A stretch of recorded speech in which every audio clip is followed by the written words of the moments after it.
જાણશું અંબા માતાજીનો શક્તિપીઠનો ઇતિહાસ। ગુજરાતમાં આરાસુરમાં અંબાજીની માન્યતા ઘણી છે। અંબાજીનું સ્થાન આરાસુરના ડુંગરમાં અરવલ્લી પર્વતના ઘાટથી નૈઋત્ય કોણમાં છે। આબુ રોડ સ્ટેશનથી લગભગ 12 ગાંવ પર આરાસુર નામનું ગામ છે અને આ ગામમાં અંબાજીનું મંદિર છે।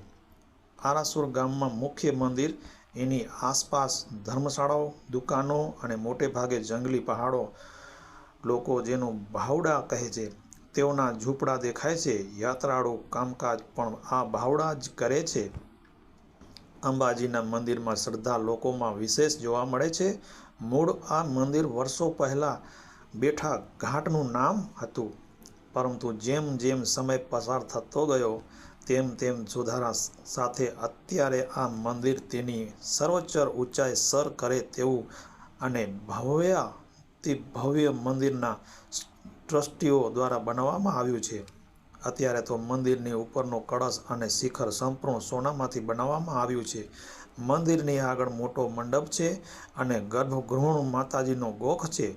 ખાસ વાત યાદ રાખવા જેવી એ છે કે આટલી મોટી સંખ્યામાં અહીં યાત્રાળુ આવે છે, પરંતુ તેમને કદાચ એ વાતની ખબર હશે કે માતાજીના અસલ સ્થાનમાં માતાજીની મૂર્તિ નથી, પણ ગોખમાં એવી રીતે વસ્ત્ર, અલંકારો તથા આભૂષણો ગોઠવવામાં આવે છે કે જેથી કરીને દર્શન કરનારને સવાર, બપોર ને સાંજે જાણે કે વાઘ ઉપર માતાજી બેઠા હોય એવા જુદી જુદી જાતના દર્શન થાય છે અને વર્ષોથી તેની પાસે ઘીના 2 અખંડ દીવા બળે છે।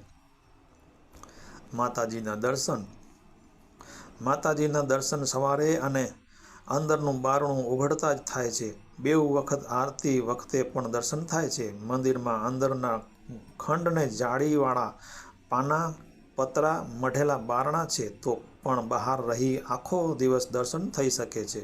મંદિરના અલગ ભાગ ઉપર ધાબુ છે અને તેના ઉપર 3 શિખર છે। અંબાજીના મંદિરની સામી બાજુએ ચાચરનો ચોક છે। માતાજીને ચાચરના ચોકવાળી પણ કહેવામાં આવે છે। આ ચાચરના ચોકમાં હોમ હવન કરવામાં આવે છે। યાત્રાળુઓ હવન વખતે પુષ્પ ઘી હોમે છે। અંબાજી માતાજીને 2 વિશેષતા છે। અંબાજીમાં 2 વિશેષતા ખાસ ધ્યાન ખેંચી તેવી છે કે એક તો અંબાજીના કોઈ પણ કામમાં તેલ વાપરવાનો રિવાજ નથી।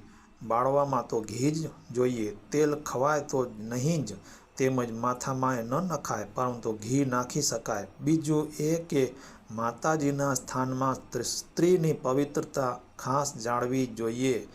કોઈ પણ પુરુષથી કોઈ પણ સ્ત્રીની મસ્કરી ના કરી શકાય। વ્યભિચાર તો દૂર રહ્યો, પરંતુ જેટલા દિવસ આ ગામની હદમાં રહો તેટલા દિવસ કોઈથી સંગ ન થાય। સ્ત્રી સંગ કરનાર ઉપર માતાજી ગુસ્સે થાય છે અને એને મોટું નુકસાન થાય છે, એવી માન્યતા પ્રચલિત છે। આ શ્રદ્ધાને પરિણામે જે યાત્રાળુઓ આ સ્થાનમાં પવિત્રતાથી રહે છે, અંબાજીમાં વર્ષમાં 2 થી 3 મેળાઓ ભરાય છે અને મેળા વખતે ભવાઈ ભજન વાવા આવે છે। અંબાજીની માન્યતા નાગર સંસ્કારીમાં કોમમાં ઘણી હોવાથી આ ભવાઈનો રિવાજ હજીએ ચાલે છે। આરાસુરનું અંબાજીનું મંદિર દંતકથામાં છે। આરાસુરનું અંબાજીનું મંદિર દંતકથામાં શ્રીકૃષ્ણથી જૂના કાળનું મનાય છે। શ્રીકૃષ્ણ પોતાના બાળ મોવાણ બાબરી આ ઠેકાણે ઉતારવા આવ્યા હતા તેવું મનાય છે અને રૂક્ષ્મણીએ માતાજીની પૂજા કરી હતી તેવું મનાય છે।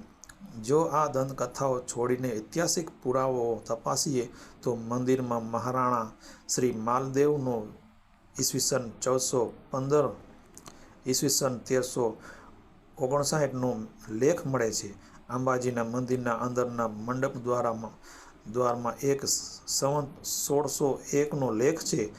તેમાં રાવ ભારમલીની રાણીએ માતાને કેટલીક વસ્તુઓ અર્પણ કર્યા લેખો છે।